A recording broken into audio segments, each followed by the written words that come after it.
নির্বাচন যদি আজকে অনিশ্চিত হয়ে যায়, এই সরকারের ভাগ্য অনেকখানি অনিশ্চিত হয়ে যাবে। নির্বাচন যদি অনিশ্চিত হয়ে যায়, যদি ভণ্ডুল হয়ে যায়, অভ্যুত্থানে আমাদের যে অর্জন, সে অর্জন এটাও কিন্তু বিসর্জনে পড়ে যাওয়ার কিন্তু ঝুঁকিটা বাড়বে। সেজন্য আমি বলতে চাই, রাজনৈতিক দলগুলোকে আলোচনা করেন, কথা বলেন, দাবি দাওয়া তোলেন, কিন্তু এমন সমস্ত এজেন্ডা উত্থাপন করবেন না যাতে অভ্যুত্থানের শক্তিগুলোর মধ্যে যাতে একটা বৈরী, যাতে একটা সম্পর্ক তৈরি হয়। রাজনীতির মধ্যে প্রতিযোগিতা থাকবে, ভালো কথা। বিভিন্ন রাজনীতি নিয়ে, কর্মসূচি নিয়ে আমরা আলাপ আলোচনা করব। প্রত্যেকে যার যার কর্মসূচি বলবেন, এজেন্ডা বলবেন, সুস্থ রাজনৈতিক প্রতিযোগিতা করবেন। প্রতিযোগিতার নামে আপনারা যদি আবার পতিত ফ্যাসিবাদী শক্তির জন্য জমিন তৈরি করে দিতে চান, বাংলাদেশের জিও পলিটিক্যাল অবস্থানের জন্য, বাংলাদেশকে নিয়ে দেশের ভেতরে এবং বাইরে যারা বাংলাদেশকে নানাভাবে সাম্রাজ্যবাদীদের তাদের একটা চক্রান্ত ষড়যন্ত্র তৈরি করতে চান, বাংলাদেশের জিও পলিটিক্যাল গুরুত্বের জন্য বাংলাদেশের জমিন ব্যবহার করে যে আধিপত্যবাদী সাম্রাজ্যবাদী শক্তি, যাদের সুদূর প্রসারী তৎপরতা আছে, সেই তৎপরতাকে আপনারা কি সহযোগিতা করতে চান? নির্বাচন যদি না হয়, নির্বাচন যদি আজকে নষ্ট হয়ে যায়, তাহলে আমাদের মধ্যে আরো বিভক্তি বাড়বে, হানাহানি বাড়বে, সন্দেহ অবিশ্বাসের জায়গাটা তৈরি হবে। এবং সেই ক্ষেত্রে আমরা দেশের ভেতরে এবং বহির্বিশ্বে আমাদের অভ্যুত্থানের বিরুদ্ধে যারা বেপরোয়াভাবে তৎপর, তারা কিন্তু এই সুযোগটা গ্রহণ করবে। এবং সেজন্য আমি বলি, বিপ্লবের পেছনে যেমন প্রতি বিপ্লব হাঁটে, অভ্যুত্থানের পেছনেও প্রতি অভ্যুত্থান হাঁটে। মেহরবানি করে এরকম কোন দায়িত্বহীন বক্তব্য দেবেন না, এরকম কোন এজেন্ডা উত্থাপন করবেন না যেটা বাস্তবে আমাদের দেশকে আরো বিপর্যস্ত করবে। তবে আমি সরকারকে বলতে চাই, নির্বাচন কমিশনকে বলতে চাই যে আপনারা রাজনীতিকদের সমস্ত কথাকে আমলে নেওয়ার দরকার নাই। রাজনীতিতে অনেকেই মাঠে যেটা বলেন তাদের মনের কথাটা এটা না।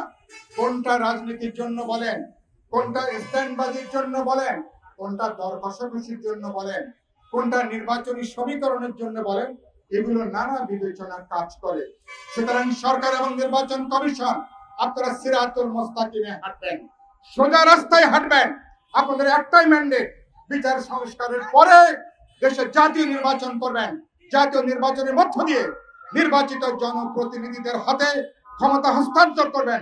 তাহলে শত সমালোচনার পরেও এই সরকারকে নিশ্চয়ই আমি A+ দিতে আমি দ্বিধা করব না। নির্বাচন কমিশন গতকাল আরপিওর একটা সংশোধন করে তারা আইন মন্ত্রণালয় ভেটিং এর জন্য তারা পাঠিয়েছেন। এটা আমাকে উদ্বিগ্ন করেছে। নির্বাচন কমিশনকে বলতে চাই, আমরা বলেছিলাম জামানতের টাকা 20,000 থেকে প্রয়োজনে কমিয়ে আনেন। নির্বাচন কমিশন আরপিওতে জামানতের টাকা 20,000 থেকে 50,000 টাকা বাড়িয়ে তোলার তারা প্রস্তাব তারা করেছেন।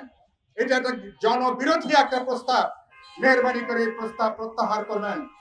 নির্বাচন কমিশন একই সাথে ভোটার প্রতি 10 টাকা খরচ করবার বিধান রেখে, যেটা 25 লক্ষ টাকা ছিল সর্বোচ্চ ব্যয় সীমা, সেই ব্যয় সীমাকে এখন তারা 50 থেকে 55 লক্ষ টাকায় উন্নীত করবার প্রকারান্তরে তারা সিদ্ধান্ত গ্রহণ করেছেন। এমনিতে নির্বাচন টাকার খেলায় পর্যবেসিত হয়েছে। নির্বাচনকে অনেকে বাণিজ্য মনে করে, নির্বাচনকে ব্যবসায়ী টাকা খাটানোর মতন করে অনেকে বিনিয়োগ করতে চান। এই টাকার খেলা যেখানে আমরা বন্ধ করতে চাই, সেখানে নির্বাচন কমিশন আপনারা যদি পরোক্ষভাবে আজকে টাকার খেলা যদি নির্বাচনকে পর্যবেসিত করতে চান, অভ্যুত্থানের পক্ষে রাজনীতিকরা, সৎ কোনো মানুষ, দেশপ্রেমিক কোনো মানুষ, গণসংগ্রামের কোনো মানুষ এই টাকার খেলার কাছে তারা এই প্রতিযোগিতায় তারা টিকবেন না। এজন্য নির্বাচন কমিশনকে বলতে চাই, মেহরবানি করে এগুলো পুনর্বিবেচনা করেন। তবে আপনাদেরকে সাধুবাদ জানাবো যে আপনারা বলেছেন জোট করলেও রাজনৈতিক দলগুলো নিজস্ব মার্কা নিয়ে দলগুলোকে নির্বাচন করতে হবে। আমি এটাকে সাধুবাদ জানাই, কারণ যখন কেউ নিবন্ধন গ্রহণ করেন নিশ্চয়ই তিনি তার মার্কা নিয়ে স্বতন্ত্র জায়গা থেকে তিনি নির্বাচন করবেন, এটাই হচ্ছে স্বাভাবিক। সুতরাং এটাকে আমি সাধুবাদ জানাই। আর ফেরারি আসামিদের ব্যাপারে আপনারা বলেছেন এরা কেউ নির্বাচনে অংশগ্রহণ করতে পারবে না। বাংলাদেশে এ পর্যন্ত এরকম কোনো আইন হয় নাই। কেবলমাত্র দণ্ডপ্রাপ্ত যারা, তারাই নির্বাচনে অংশগ্রহণ করতে পারেন না। এটা যদি রাজনৈতিক বিবেচনায় কোনো সিদ্ধান্ত নিয়ে থাকেন, খোলাসা করেন, আলাপ আলোচনা করেন, এটাকে পরিষ্কার ব্যাখ্যাটা দেন।